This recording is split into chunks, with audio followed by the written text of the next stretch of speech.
showed the clips, and then everyone like ran out because I hadn't seen the clip, so we decided we got your own monitor. So we're going to play the clip now with everyone up on stage so you don't have to jump down off stage. Cool. That was dangerous last year. Yeah, I almost sued. I was like, I'm fine. I'm actually fine. Well, if you'd hurt yourself. Okay, wait. Sorry. I know, there's a lot more of this to come. So before we go there, let's watch the clips.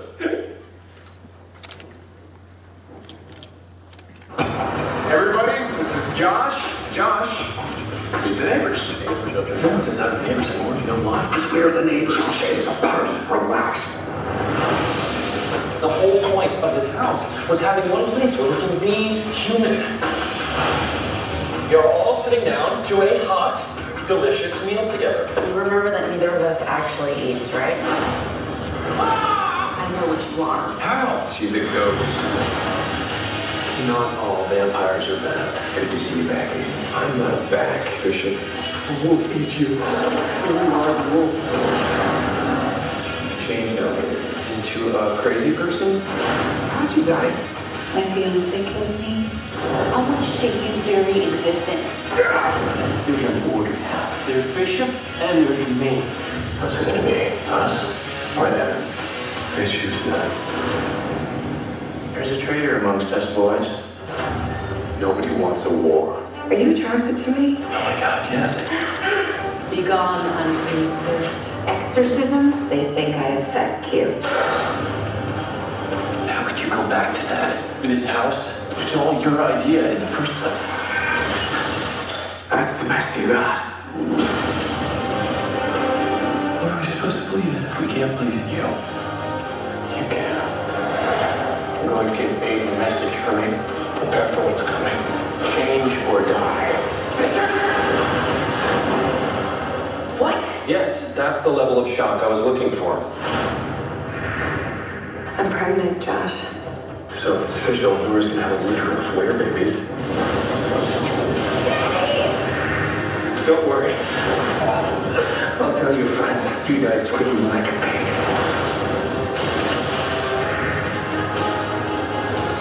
Oh! She looks like the Grudge. We agreed to make a go at having a real life. Looks like one of us is gonna get a shot. I was supposed to die. You have to finish this. I wish I could take you two with me. I'm keeping this baby. I want to be with you. But there's something in my life. Josh? You took everything from me and you did this to yourself.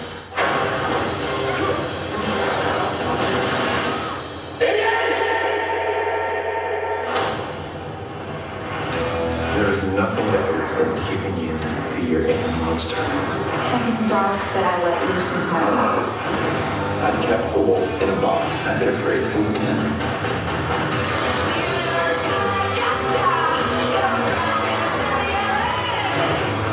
If there could be less, that would be awesome.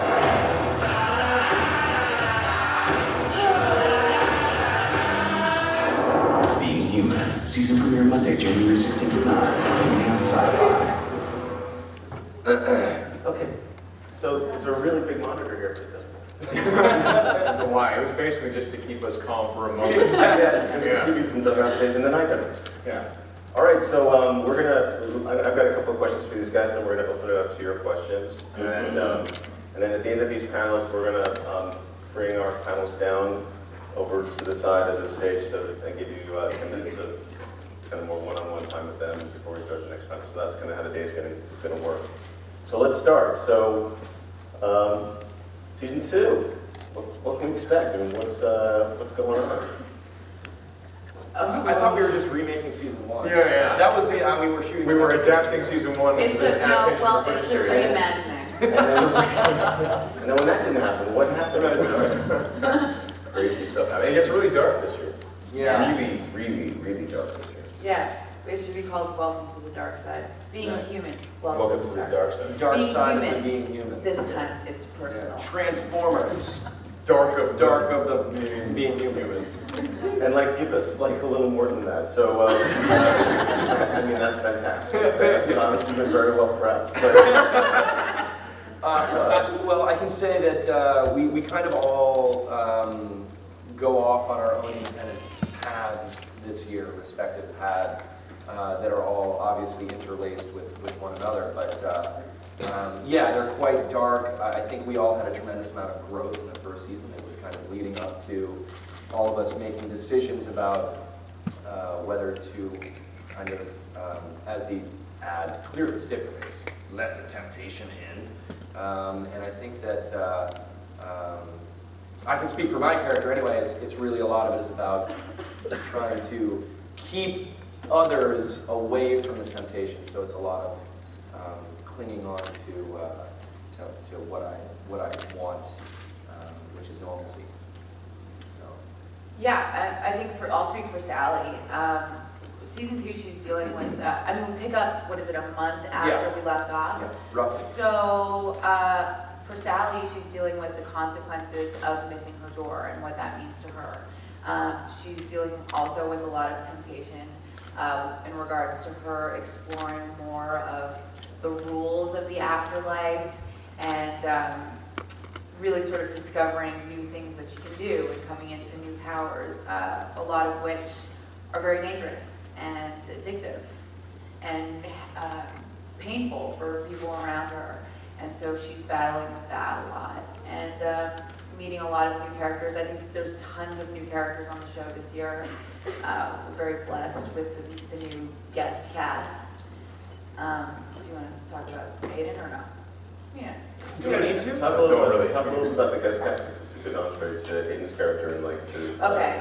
new. Well, we have Deacon Lockman this year, who's playing Surin, who is a very old vampire. How old is she? Over 700 years old. Okay, all right. And That's old. I thought she was like 37. really, really old vampire. Really old. Old. And then we also have Kyle Schmidt, who plays Henry, who's an awesome addition. Yeah. Aiden is, he's dealing with, there's all these really neat identity issues throughout this season, because as we saw last year, we went back to a few time periods, we went to the 50s, we went to the 70s. Well, we're going way back to the 80s. Aiden was a guitar player, and the bishop was a singer, and there's this whole thing of like, well, I want to be the singer, and you be the guitar player. It's a story you've seen 100 times. Because we always know between the singer and the guitar player, there's conflict. Yeah, and it's just baked into that story. No, I mean, we go back to the 30s, and we discover a time when the vampires weren't taking these awful day jobs that they didn't want to be taking, and they didn't have to hide as hardcore as they do in modern day. And then we can go back to 1918 and learn what happened before them. But we discover Aiden perhaps at the height of his influence and power, and he's doing really, really well. And we learn why they were all scattered and sent into the shadows, and they all hide. And so, as I talk about this identity thing, we really get a strong contrast for who Aiden was, and this ideal Aiden. Everyone's talking about him, and you get to see him, and they talk about how he was the ideal vampire. And then we learn, and then of course we know a lot about how Aiden is trying to be in these last 2 years, since, because he's known you. And he just keeps having options removed, and avenues of escape, and he's having all these things taken away from him. And once you have all your options taken away, you really do learn who you really are. Not who you want to be, and not who you were, but who you are. And that's one of the scary things that he goes through this season. Plus, there's sax. Yeah. That's frightening, right? So you guys have a lot of kind of old loves return, and you mentioned the 30s, and talk about that a little bit in terms of some of the things that you guys grapple with in terms of relationships. Romance with Josh's grandmother. Aiden has a big-time romance with my granny. It's wonderful, guys. It's epic. No, I for Josh anyway, he has I don't know actually how much I'm allowed to reveal. In the notes that we were given, it just says Josh's a romance from his past comes back in an unexpected way. So that's great. Do you like that? I even did the air quotes there. But that one thing I can say is Nora is still a huge part of Josh's life at the end of season 1. That continues into season 2 and gets very, very complicated when said romance from his past comes back. It's cool for Josh because his need and his want in life is the thing that he finds most difficult to achieve. So it's and hurting other people is his biggest fear, and he's a lover, and so it's really, really difficult for him, which has been really fun for me to play. So I think you guys are going to enjoy it. It's going to be something that maybe you've experienced yourself in life. So hopefully that'll be the case. Maybe less painful, with less hair and blood. In the world part. Yeah, the whole werewolf thing, I don't know if any of you are, but it's unfortunate if you are. Don't ask them. You're not fun. Aiden's old love interest is, is the Surin character that we mentioned, played by DJ Mockman. And it's interesting because, how many of us have been in situations where we had a major longing for someone, and then maybe a year or two down the road, we actually have an opportunity to be with that person, and maybe it isn't everything that you thought it would be, And it's trying to figure out, because Aiden had this old love back in the 30s, and he had these feelings for it. But he was quite literally a different person back then. So to reconnect with that, what does that mean for him? And where is that going to go? And is it the best thing for him? And what does he think about all this? I mean, does he know that he's perhaps getting himself into trouble, or is this even what he wants anymore? It's very strange, but he gets very caught up in this and all these identity issues that come out of it. And, well, for Sally, her whole thing is trying to find a purpose. And in her death, I mean, that was her goal in life, is to have an effect on somebody and feel like she's contributing in some way to the world. And that never happened. So in her death, her longings are the same. She wants to feel important and special when you meet. And so she falls for someone who's living in life and tries to be with him and will do whatever it takes to be with him, which also falls into the whole dangerous category. Dangerous. Addictive. Yeah, your story is really awesome. It's amazing. Yeah. It's so original and imaginative. Yeah. Yeah, I have to say that I know that Anna and Jeremy going into season 2, one of the big things was Sally's character is a dangerous character because she's a homebody, and there's a danger of that storyline really becoming stagnant, and they completely went the other way. It just takes off in such an amazing way this year. So Well, it's wonderful because it starts like you think you've seen it before, Right, and then it goes spiral out of control. Yeah, it's really nicely balanced too in pace. They really spread it out nicely. Yeah.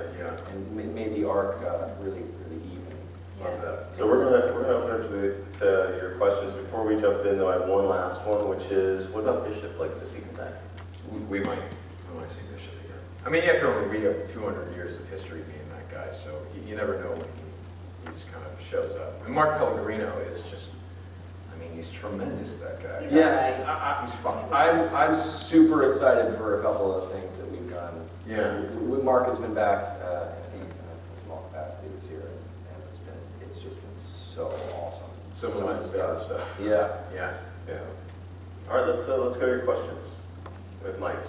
So. Sagers, you don't get to ask questions. I'm sorry. The question is, how are you feeling after that roller coaster last night? We were all talking about that this morning. A little jostled? Yeah. We're thinking like, is there a study that's been taken of like long-term effects of I feel like I have brain consistent, Yeah. I can tell you this, your personality has changed fundamentally. Yeah, you can't It's tell. not more violent. Yeah, but everybody else can see it. Yeah, You are it's different. like Phineas Gage, you have the railroad spikers going, turn into a different person, and that's you. That's you. I feel different. Well, my real question is, how important is it to explore the origins of the actual, not your characters, but the creatures? I mean, would we ever see like the beginning of the vampire race, or like the very first werewolf, or like, a really, really old ghost? Like, is that important, or is it more about just being in the now and the recent past? in the vampire stories, we do go into those directions, and you know, so it gets a little out there, you know. I mean, the challenge is to make that as human as possible, because you know, with this show, say we're lucky enough to go several seasons,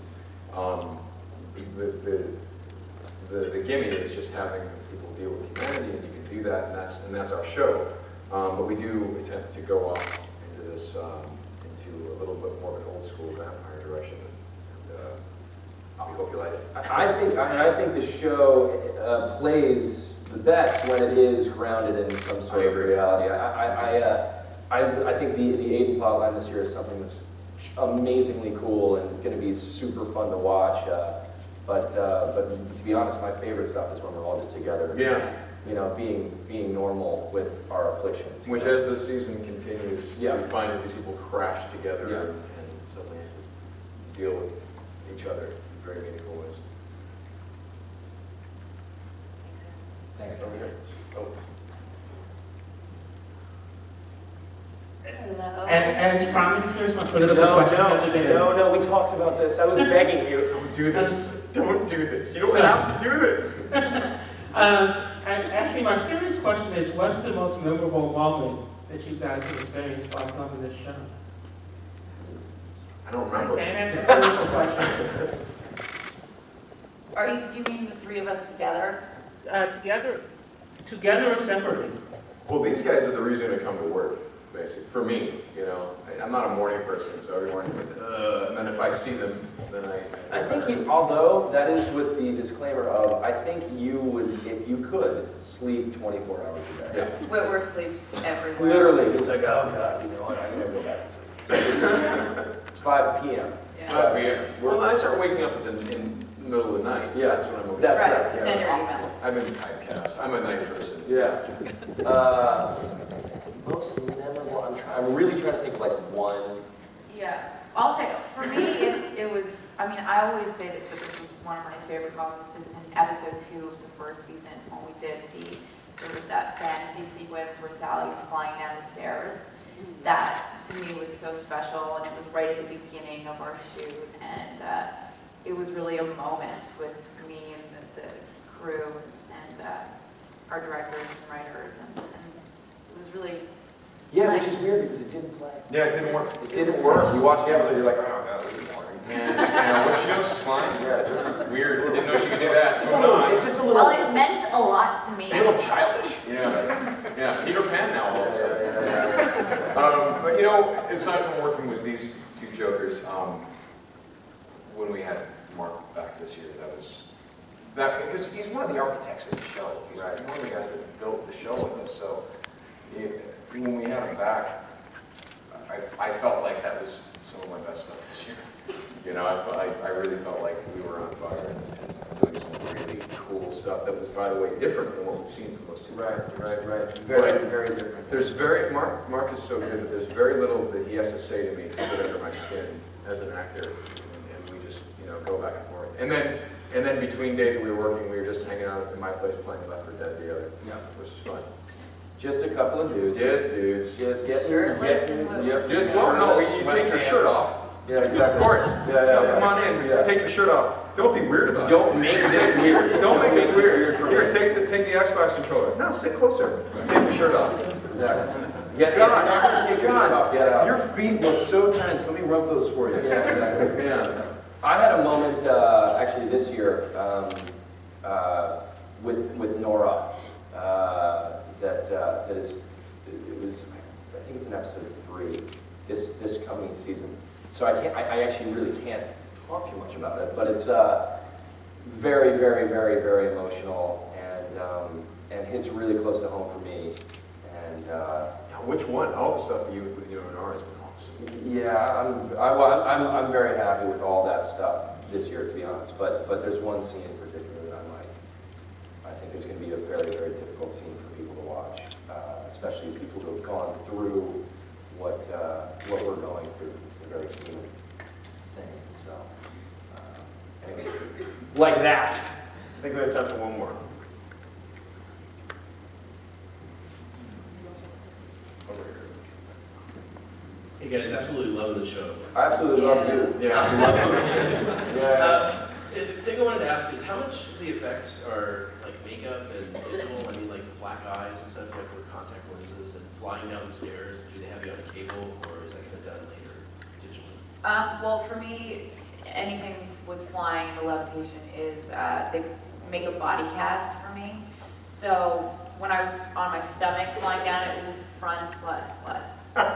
Because she would walk on stage and go, hey guys, look at my The body thing cast. is, And she's wearing the body cast. The body, she's strapped walking into like the body this, cast. and she's got this pole coming out of her. Oh yeah, so, yeah, there's a pole coming out of my stomach and you know, 2 or 3 large men just pretty much tip me over and impale me on this giant steak that's sticking out of a green The magic studio. of movie making. Normal It's day all at very work. glamorous. Really normal day at work. The eyes and the fangs are you wear them, they're, you know, contacts and fangs. I have a very easy job. You don't.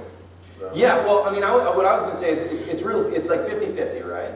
So like with you know, it's half practical, and the practical side of it enables you to fill in the blanks with CG. So it's like Megan's deadpan, or Witwer's fangs and eyes, like, you know, so call it deadpan. You know, the CG will make his eyes snap black, but then from that point on, he's wearing the contacts. Whereas the fangs grow as CG, obviously, but then Unless we're doing a fight scene 3 feet away from a 30-foot drop, which we did. Right. With no railing or anything. Right. Okay, sure, let's shoot it. I mean, Yeah. Really? yeah, we did. That was the last shot of the day. Yeah, it was. Oh yeah, and At what least made you sinkers? were- It was yeah. at 4 a.m. And you know, really so- tired too. Really tired. Yeah. My stuff is a lot of practical, physical makeup effects, which is both fun and exhausting. And it's in stages, so in between the stages, there's computer-generated stuff that kind of takes you in between, fills in the blank. It's like really like right down the middle, 50-50. Okay, these guys are going to be right down here for the next 10 minutes or so, and if you want to have any other questions for them, otherwise, Thank you guys. thank you.